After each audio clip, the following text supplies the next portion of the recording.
কংগ্ৰেছত যোগদান কৰি গৌৰৱ গগৈৰ সেনাপতি বুলি নিজকে ঘোষণা কৰি ৰেজাউল কৰিম চৰকাৰে প্ৰথমবাৰ বচন মাতোতেই হুলস্থুল লাগিল ৰাজ্যত। শিৱসাগৰক ধুবুৰী কৰাৰ হাবিয়াস ব্যক্ত কৰি নিজৰ লগতে দলকো অস্বস্তিত পেলালে সদ্য প্ৰাক্তন আমচু নেতাজনে। কংগ্ৰেছৰ মন্তব্যত বিজেপিৰ প্ৰতিক্ৰিয়াৰ লগতে কংগ্ৰেছৰো মতপাৰ্থক্যৰ সৃষ্টি হৈছে। ইপিনে ৰেজাউল কৰিমৰ বিৰুদ্ধে জাঙুৰ খাই উঠিল উজনি অসমৰ দল সংগঠন। অৱশেষত ক্ষমা বিচাৰিলে নতুন কংগ্ৰেছীজনে। দেওবাৰে যোগদান সভাত ভাষণ প্ৰদান কৰি ৰেজাউল কৰিমে শিৱসাগৰক ধুবুৰী কৰাৰ কথা কোৱা বুলি প্ৰচাৰ হয়। লগে লগে তীব্ৰ প্ৰতিক্ৰিয়াৰ সৃষ্টি হ'ল মূলতঃ উজনি অসমত। লাচিত সেনা, অসমীয়া যুৱ মঞ্চ, জাতীয় সংগ্ৰামী সেনা আদি দল সংগঠনে ৰেজাউল কৰিমৰ বিৰুদ্ধে শিৱসাগৰ, ডিমৌ, আমগুৰি, লখিমপুৰ আদিত প্ৰতিবাদী কাৰ্যসূচী ৰূপায়ণ কৰে। ৰেজাউল কৰিমৰ পুত্তলিকা দাহ কৰে দল সংগঠনসমূহে। প্ৰতিক্ৰিয়া ব্যক্ত কৰিলে সংগঠনসমূহে। ৰেজাউল কৰিম চৰকাৰৰ বাপেকৰ সম্পত্তি নহয় উজনি অসম আৰু এই কথাত যদি অতি শীঘ্ৰে মাফ নোখোজে ৰেজাউল কৰিম চৰকাৰে, তেতিয়াহ'লে বিল আছে থানা ষ্টাইলত ব্যৱস্থা ল'ব। এইফালে আমাৰ মানে খিলঞ্জীয়া মানুহবিলাক এনেই জীয়াই আছো আমি, ৰেজাউল কৰিম চৰকাৰ ধমকি খাবলৈ জীয়াই আছো। এজন বংগমূলীয় মানুহৰ ধমকি খাবলৈ ইয়াত খিলঞ্জীয়া মানুহবোৰ জীয়াই আছে। যদি যুঁজ লাগো বুলি কৈছ চিধা চিধি ক'ব লাগে, কিন্তু যদি কোনোবা ৰাজনৈতিক দলৰ সভাত কৈছে সেই ৰাজনৈতিক দলটোৱে ৰাজহুৱাভাৱে ক্ষমা খুজিব লাগিব, তেওঁক বহিষ্কাৰ কৰিব লাগিব। যে তুমি মিয়ালেণ্ড তোমাৰ অঞ্চলত বনাই থাকা, আমাৰ ইয়াত শিৱসাগৰত বা উজনি অসমত তুমি চকু নিদিবা। আৰু তোমাক মই ক'বলৈ বিচাৰিছোঁ যে তুমি যোনদিনাখনি উজনি অসমলৈ আহিবা, শিৱসাগৰলৈ আহিবা, তোমাক চেণ্ডেল, জোতা, গেলা বিলাহী ইয়াত তোমাক পিটন দিয়া হ'ব। স্পষ্ট কথা। অসম চৰকাৰক দাবী জনাইছো যে এনেধৰণৰ সাম্প্ৰদায়িক মন্তব্য দিয়া ব্যক্তিক গ্ৰেপ্তাৰ কৰিব লাগে। ৰেজাউল কৰিম চৰকাৰক তেখেতক সকীয়াই দিয়া হৈছে যে তেখেতক সকীয়াই দিছো যাতে আপোনাৰ এনেকুৱা ধৰণৰ অসমত যদি মন্তব্য ৰাখিবলৈ হয় তেন্তে হ'লে তেখেতক হালোৱা এচাৰিয়ে পিঠিয়ে ফালি বহল কৰি দিয়া হ'ব। দেওবাৰে সমান্তৰালকৈ আৰম্ভ হ'ল ৰাজনৈতিক প্ৰতিক্ৰিয়া। ৰেজাউল কৰিমে যোগদান কৰা কংগ্ৰেছৰ সভাত উপস্থিত থকা সভাপতি গৌৰৱ গগৈ দলৰ নতুন সদস্যজনৰ সমৰ্থনত থিয় হয়। মই যি ক'ব লাগে, মই বৰ অসমৰ কথা তেওঁ যে উল্লেখ কৰিলে, মিলা প্ৰীতিৰ কথা যে উল্লেখ কৰিলে, সেই আছিলে তেওঁৰ বক্তৃতাৰ মূল বাৰ্তা, যিহেতু মই তাতে উপস্থিত আছিলোঁ। দেওবাৰে ৰেজাউল কৰিম চৰকাৰৰ মন্তব্যৰ সমৰ্থনত থিয় দিয়া প্ৰদেশ কংগ্ৰেছৰ সভাপতি গৌৰৱ গগৈয়ে আজি আকৌ ৰেজাউল কৰিমক সতৰ্ক কৰি দিলে। সভাত কথা কওঁতে সাৱধান হ'বলৈ কয় ৰেজাউলক। কংগ্ৰেছীজনৰ কথাত ৰাইজে কষ্ট পোৱা বুলি কয় গৌৰৱ গগৈ। ৰেজাউল কৰিম তেওঁ বৰ অসমৰ কথা কওঁতে যি অনুচিত কথা ক'লে, পৰৱৰ্তী দিনত তেওঁক ৰাজহুৱা মঞ্চত কথা কোৱাৰ আগত চিন্তা কৰি কথাবোৰ ক'বলৈ অনুৰোধ জনাইছোঁ। ইতিমধ্যে তেওঁ ক্ষমা বিচাৰিছে যে বৰ অসমৰ কথা কওঁতে তেওঁ এনেকুৱা কিছুমান শব্দ ব্যৱহাৰ কৰিলে বা এনেকুৱা কিছু কথা ক'লে যি কথা শুনি মানুহে যথেষ্ট ক্ষোভিত, তাৰ বাবে ক্ষমা প্ৰকাশ কৰিছে। আৰু মই তেখেতক জনাইছোঁ যে পৰৱৰ্তী সময়ত কথা কোৱা আগত ৰাজহুৱা মঞ্চত ভাবি চিন্তা কৰি কথাবোৰ ক'ব লাগে। ইপিনে প্ৰতিক্ৰিয়া ব্যক্ত কৰি মুখ্যমন্ত্ৰী হিমন্ত বিশ্ব শৰ্মাই বৰ অসম চাউলুং চুকাফাই কাহানী বাই গঢ়ি থৈ গৈছে বুলি কয়। এতিয়া বৰ অসমৰ কথা বাংলাদেশী মূলৰ ৰেজাউলৰ মুখেৰে নুশুনো বুলিও কয় হিমন্ত বিশ্ব শৰ্মাই। স্বৰ্গদেউ চাউলুং চুকাফাই শিৱসাগৰ জিলা, অবিভক্ত শিৱসাগৰ জিলাত ৰাজধানী পাতি বৰ অসম নিৰ্মাণ কৰি থৈ গৈছে।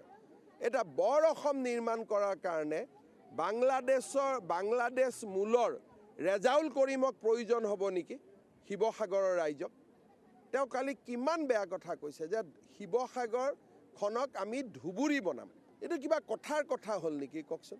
এনেকৈ ক'ব নাপায়। আৰু এইবিলাক দেৱব্ৰত শইকীয়া, গৌৰৱ গগৈ কি পায় নাজানো, মিয়াৰ প্ৰতি কিয় ইমান মৰম? ভোটটোতো দিয়ে অসমীয়া মানুহে। আনহাতে কংগ্ৰেছৰ প্ৰকৃত উদ্দেশ্য ফাদিল হোৱা বুলি জাঙুৰ খাই উঠিল বিজেপিৰ ৰাজ্যিক সভাপতি দিলীপ শইকীয়া, কেন্দ্ৰীয় মন্ত্ৰী পবিত্ৰ মাৰ্ঘেৰিটা।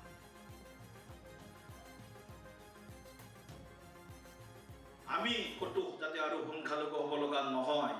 ৰেজাউল কৰিমৰ সপোন, সেই সপোন কোনোবা ৰজাৰ পুতেকৰ সপোন হ'ব পাৰে, সাধাৰণভাৱে নল'ব।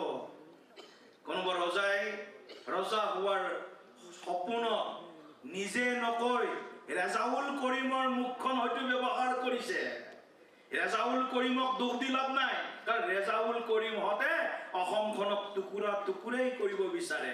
আৰু ৰেজাউল কৰিমৰ ওচৰত যিসকলে থিয় দিছে, ৰেজাউল কৰিমৰ নিচিনা ব্যক্তিক যিসকলে তেওঁলোকৰ বক্তব্যক সমৰ্থন কৰিছে, তেওঁলোকো নিশ্চয় আমাৰ সকলো অসমীয়াৰ সন্মুখত অসম বিৰোধী তেওঁলোকৰ চৰিত্ৰ প্ৰকাশ পাইছে বুলি আমি দাঁতি ক'ব পাৰোঁ। আমাৰ যিটো উজনিৰ ডেম'গ্ৰাফি, সেই ডেম'গ্ৰাফিটো ধ্বংস কৰিবৰ বাবে কংগ্ৰেছে বহুদিনৰ পৰা চেষ্টা কৰি এতিয়া মধ্য অসমত যথেষ্ট সফল হৈছে। অৰ্থাৎ কোনোবা এটা সমষ্টিত যদি হিন্দু, মুছলিম, খ্ৰীষ্টান, জৈন, যি আমাৰ নিজৰ সনাতন সংস্কৃতিৰ খিলঞ্জীয়া লোকসকলৰ প্ৰভুত্ব থকা ঠাইত মিয়া মানুহ যদি 10,000 সোমাই দিয়া হয়, তেতিয়াহ'লে ভোটৰ দৃষ্টিকোণৰ পৰা কংগ্ৰেছৰ বহুত লাভ হয়। সেইকাৰণে তেওঁলোকৰ এইটো এটা প্ৰণালীবদ্ধভাৱে বিগত বহুদিনৰ পৰা চেষ্টা কৰি আছে। আৰু আজি তেওঁলোকৰ মুখা গৌৰৱ গগৈৰ আগতে উন্মোচিত হৈ গ'ল। গৌৰৱ গগৈ হয়তো নিৰ্দেশ দিছে তেওঁলোকৰ নিজৰ মানুহখিনিক তোষামোদ কৰিবৰ বাবে, বা তেওঁলোকৰ এজেণ্ডাটো আজি ৰেজাউল কৰিমৰ যোগেদি ওলাই গৈছে যে শিৱসাগৰ, যোৰহাট বা তিনিচুকীয়া ইত্যাদি ঠাইও ধুবুৰী কৰি দিয়া হ'ব। ইপিনে ৰেজাউল কৰিমক লৈ কংগ্ৰেছত মতপাৰ্থক্য পৰিলক্ষিত হৈছে।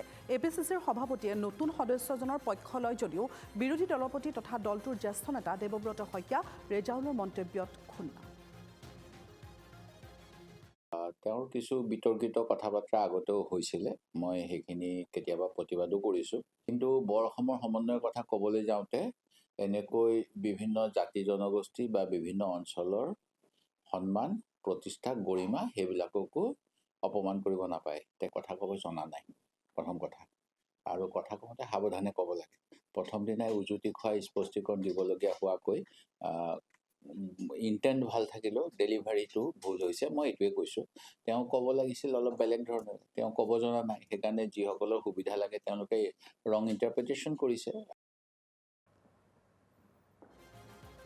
আনহাতে ৰেজাউল কৰিমৰ মন্তব্যত প্ৰতিক্ৰিয়া ব্যক্ত কৰিলে দয়ানন্দ বুঢ়াগোহাঁইয়ে। তেওঁৰ যিটো সপোন যে উজনিটো এটা মিয়াৰ প্ৰভাৱ বঢ়াবৰ কাৰণে তেওঁ যত্ন কৰিব, সেইটো আমি উজনি অসমৰ মানুহ হিচাপে, তাতোতকৈ ডাঙৰ কথা মই আহোম সম্প্ৰদায়ৰ মানুহ হিচাপে সেইটো প্ৰতিবাদ কৰিম। আৰু সেই প্ৰতিবাদটোত কোনোবাই যদি বেয়াও পায় তেতিয়াহ'লে আমাৰ ক'ব লগা একো নাই। প্ৰতিক্ৰিয়া ব্যক্ত কৰে আছুৰ সাধাৰণ সম্পাদক সমীৰণ ফুকনে। কংগ্ৰেছৰ মঞ্চত এনে কথা আলোচনা হোৱাটো অস্বাভাৱিক নহয় বুলি কয় আছুৰ নেতাজনে। ৰেজাউল কৰিম চৰকাৰ আহিছে আমচুৰ মঞ্চৰ পৰা, যিটো আমচু অবৈধ বিদেশীৰ ৰক্ষক। NRCৰ পাইলট প্ৰজেক্টৰ কাম হিংসাত্মক আন্দোলনেৰে সৈতে বন্ধ কৰি যিসমূহ সন্দেহজনক নাগৰিকক তেওঁলোকে নাগৰিকত্ব প্ৰদান কৰিবৰ কাৰণে, ইয়াত সকলো সা সুবিধা প্ৰদান কৰিবৰ কাৰণে তেওঁলোকে সংগ্ৰাম অব্যাহত ৰাখে।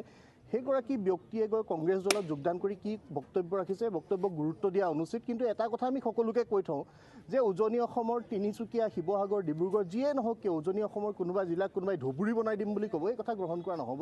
আৰু তেনেকুৱা ধৰণৰ অপশক্তিসমূহক এনেকুৱা ধৰণৰ দুঃসাহস নকৰিবৰ কাৰণে আমি সকীয়াই দিছোঁ। আৰু কংগ্ৰেছ দলটো যে অবৈধ বিদেশীৰ ৰক্ষক দল, তেওঁলোকে পুনৰবাৰ প্ৰতীয়মান কৰিলে তেওঁলোকৰ মঞ্চত এনেকুৱা কথা বতৰাই আলোচনা হ'ব। ৰেজাউল কৰিমৰ যি মন্তব্যক লৈ ৰাজ্যত প্ৰতিক্ৰিয়াৰ সৃষ্টি হৈছে, সেই মন্তব্যৰ কিয়দাংশ শুনোৱা হওক। প্ৰকৃততে তেওঁ কি কৈছিল, লগতে ৰাজ্যজুৰি প্ৰতিক্ৰিয়া হোৱাৰ পৰিপ্ৰেক্ষিতত ক্ষমা খুজিলে ন কংগ্ৰেছী ৰেজাউল কৰিমে।